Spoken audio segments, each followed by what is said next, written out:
building our faith, biblical ways to build our faith. At natatandaan ko, may 3 verses akong binanggit. Una yung Romans 1:17, sabi po ni Apostol Pablo doon, kinuha niya yun sa Habakkuk, the just shall live by faith. Pakisabi po sa katabi mo, live by faith. Kaya po yung practice natin ito, we live by faith. We walk by faith. Naniniwala tayo na kaya tayong protektahan ng Diyos. Faith po ba yun? Somebody say amen.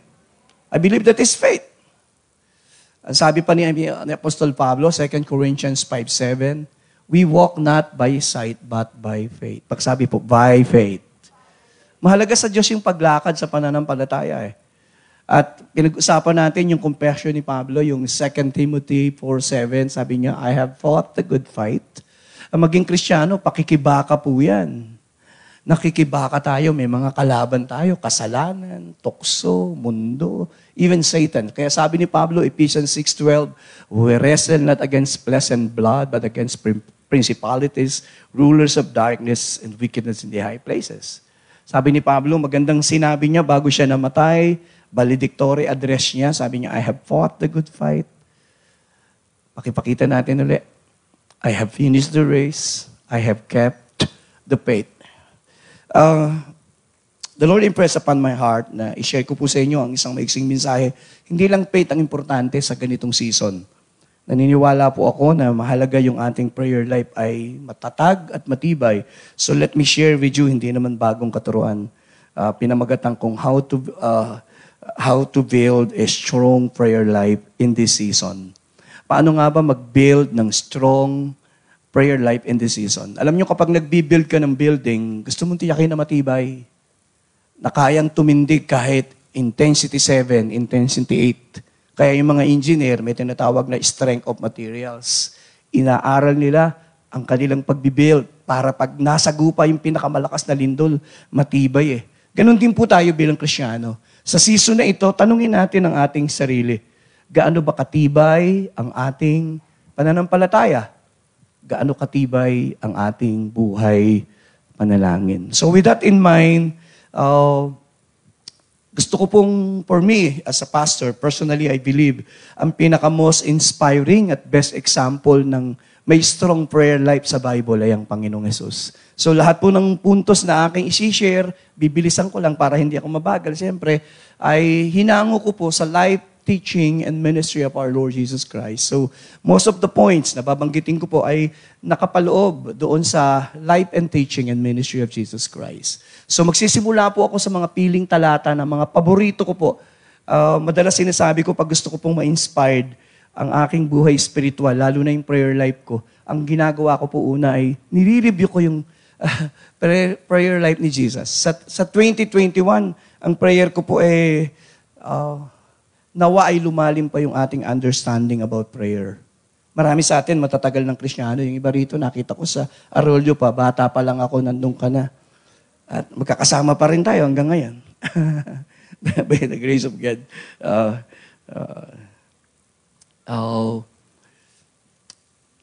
Gusto nating lumalim pa yung kaalaman. Maging yung karanasan.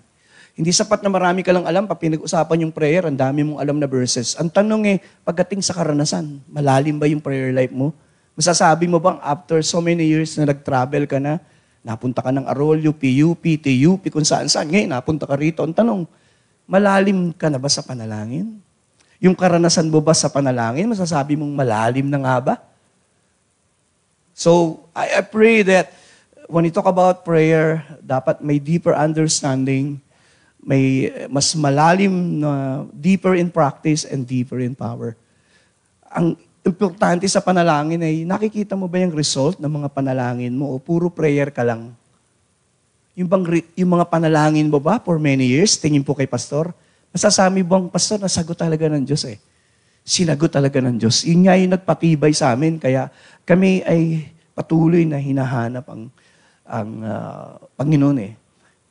Gusto ko po itong Mark 1:35, madamdamin at madrama. Very early in the morning, while still dark, madilim pa, si Jesus ay bumabangon and left the house and went off to a solitary place where He prayed. So normally po, sa context ng lumang tipan, bagong tipan, Ang paboritong oras ng mga lingkod ng Diyos na manalangin, madaling araw, umaga. I don't know why. Ako po personal, pati hindi ko sinasabing umaga lang dapat mag-pray. Basta inimpress ng Lord, mag-pray ka, you can pray anytime, you can pray anywhere. Dito po sa Luke 5, ang gospel ni Lucas, gospel of prayer yan eh. Kaya pag binasa nyo po, nagkaroon kayo, tinignan nyo po yung inyong Bible, inaral nyo, marami siyang nasilip sa prayer na hindi ni-record ni Matthew, ni John, pero ni-record niya.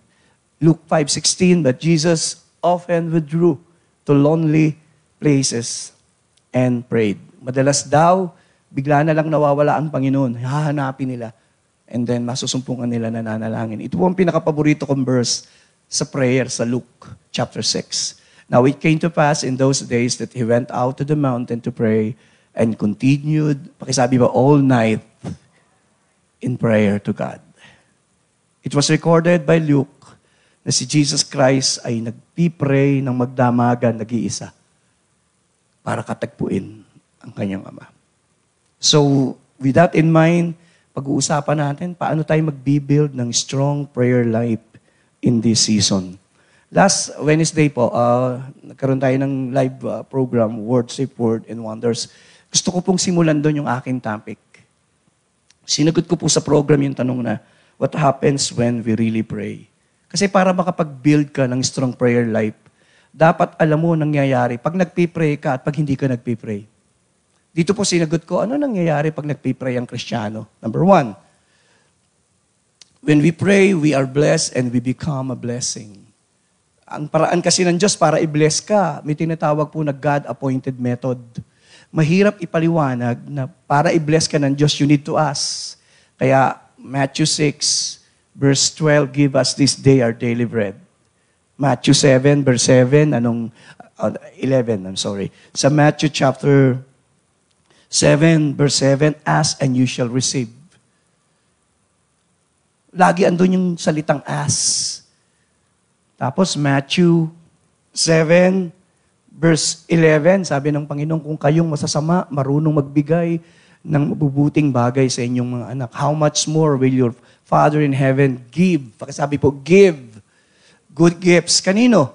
To those who ask Him. So principle ng Diyos asking to be blessed. Kaya sabi ng James 4:2, you receive not because you ask not. Hindi ka tumatanggap sapagkat hindi ka, paano mo i-contest yun? Asking para ka i-bless ng Diyos. Kaya naalala ko yung isang paborito kong kwento many years ago.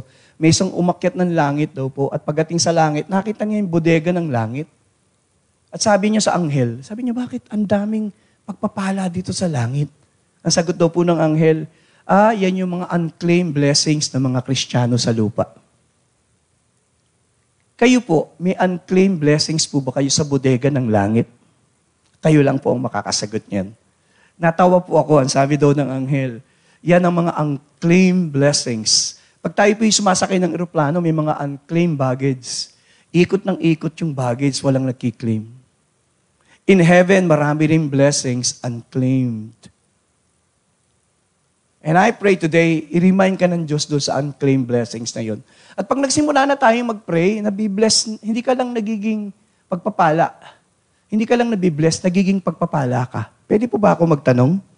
Ilang pamilya, ilang tao ang ibinibless mo araw-araw sa iyong panalangin? Pag po kayong sasagot. Ilang person sa araw-araw ang ibinibless mo, hinihipo mo ang langit para sa Kanya. Tatawagin ko si Marlon para umupo sandali. Bibigyan ko po kayo ng 1 minuto, 2 minuto na itaas ang inyong kamay at mag-bless kayo ng mga tao na nilalagay ng Holy Spirit na i-bless nyo sa oras na ito. Nagsimula na po ang unang minuto nyo. Thank you, Lord. Be a blessing today to this family, to this person, to this mother, to your pastor, to your church. When you lift your hands and touch heaven, you become a blessing and you bless people. Lord, I pray that today, as we lift our hands, bless our pastor and his family, Kuya Ed. Bless our leaders in this church, our tithers, our workers. Bless niyo ang kanilang tinapay, ang kanilang tubig. Bless San Juan, the mayor. Bless Luzon, Visayas, and Mindanao today. May you bless our nation. May you bless us. May you bless us. In Jesus' name. Babahan niyo muna po yung kamay niyo. Tingnan niyo po. Pag naisip mo na you bless, dapat ganun ang pagtanong mo sa prayer eh. I keep blessing my wife. Kanina magpipreach siya. Siya yung unang pinag-pray ko. Sabi ko, bless her message, Lord. Bless the people who will listen. I bless all of you. I pray for you bago pa kayo umupo dyan. I pray for the message. And I pray that when you hear this message, your heart will be changed. Your heart will be transformed. You will be inspired again to pray. When we pray, we are changed. Niniwala po ako doon eh. Isang kabataan ang lagi nagreklamo na hindi raw siya nabibless sa sermon ni pastor. Hanggang isang araw, nabasa niya yung Ephesians 6:19. Sabi ni Pablo doon, humihingi si Pablo ng panalangin. Sabi niya, pray also for me. Sumula nung pinag-pray niya si pastor. At buhat nung na-bless na siya. At naitanong niya sa isang worker, sabi niya, sino kaya ang binago ng Diyos nung nagpipray ako? Ako o yung pastor? Ako o yung sermon niya? Kayo na lang ho ang sumagot. Ilan nga ba ang nagpipray sa inyong pastor para mabago ang kanyang preaching? Para mapagpala ang mga nakikinig. We are changed when we pray. Pangatlo, pang-apat, panlima, kasi mahaba po ito. When we pray, we are protected. Bago pa kayo pumunta rito ang prayer ko, Lord, COVID cannot touch us because we are covered by your blood. I prayed and I asked God, Lord, the moment na yung COVID ay magtatouch ng aming pamilya, ng aming pintuan, doon pa lang sa pintuan, mamamatay na yon. That is my faith. When we pray, we are protected. Kaya sabi ni Jesus sa Matthew 6:13, but deliver us from the evil one. Tingnan niyo po ang Panginoong Yesus. Anong paraan niya para protektahan, deliver us from the evil one? When you pray. When we pray for one another, we are covering one another. Pwede po bang ipag-pray niyo lang yung mga pamilya niyong iniwanan? Sandali, nakataas ang kamay. Pray for their protection. May you pray that the Lord will cover them. Ang aming mga pamilyang iniwanan, Lord. Takpan niyo sila ng iyong mapulang dugo. At maging mga pamilya namin nasa malayong lugar. You will keep them and protect them from harm. No evil can touch them. We ask you in Jesus' name. Amen. Pakipalapakan niya po natin ang Panginoon. We believe that. Kung minsan, naiisip ko na nagkulang yata ako ng prayer. Pag may mga nangyayaring hindi kagandahan, maybe sabi ko, Lord, maybe I did not cover them with my prayers that much. When we pray, we are strengthened. Ilang service na pumunta kayo na hinang-hina kayo. At nung umuwi kayo, malakas kayo kasi natulog na kayo sa service. Hindi. Napagpala kayo in the presence of God. Somebody say amen. How many services we attended, alam natin, we are mentally and physically weak. Pero lumabas tayo na malakas. Di po ba? We are strengthened. Gusto ko si Hannah, walang anak for many years. 1 Samuel chapter 1, verse 10. At ibinuhos niya yung kanyang kapaitan. Gaano kapait ang kaluluwa mo ngayon? Pwede mong ibuhos sa Diyos in prayer. Pagkapalan panganlasing sa verse 15. Sabi niya, hindi po ako lasing. Hindi po ako masamang babae. I am a woman who is deeply troubled. Sabi niya, I was pouring out my soul to the Lord. Prayer is one way to pour out your soul. When you are tired, when you are weary, when you are wounded, try to pour out your heart in prayer. Dapat alam po natin yan para ma-inspire tayo mag-pray. What happens when we pray? We become peaceful, enlightened, pumapayapa yung puso natin. Mahirap ipaliwanag. Gumagaan. Alam niyo po, when I read my Bible, the Lord impressed upon my heart, hindi dinisign ng Diyos na, Marlo, napasanin lang natin ang ating kabigatan on our own. Tingin po kay Pastor, wala tayong kakayanang pasanin ng maraming kabigatan ng buhay. Kaya ang imbitasyon ng Bible, Psalms 55:22, cast your burden upon the Lord and He shall sustain you. Nag-aanyaya ang Diyos. Pagdating sa bagong tipan, Matthew 11:28, come to me all of you are tired of carrying heavy loads and I will give you rest. Through prayer, we unload. Di po ba may loading and unloading zone? The best place to unload your burden when you kneel down. Kung kami ay, sabi natin sa prayer natin, kung kami ay naninimdim, malungkot. Madalas naninimdim tayo. Nalulungkot tayo. Tayo dadaing at ang Diyos ilalighten tayo. When we pray, we consistently make right choices. Madalas, ako po'y naniniwala, mas tama ang desisyon nyo kung sinimulan yung manalangin. Somebody say amen. Lagi ko sinasabi, ang daming, 52 weeks, 365 days. Maraming beses kang magdidesisyon. Mas malamang tama ang desisyon nyo when you enter the secret place before you make that decision. May I suggest, bago ka gagawa ng desisyon, you enter the secret place, you kneel down and ask for wisdom. Last but not the least, when we pray, we are supernaturally empowered.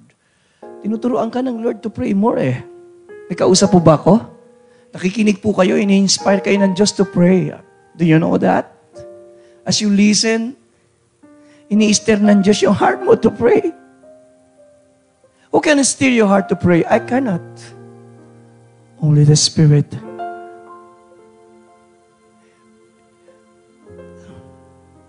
I pray that the Lord may stir your heart again to pray.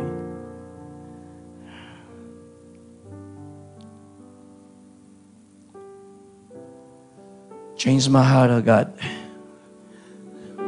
I pray that the Lord will empower you today.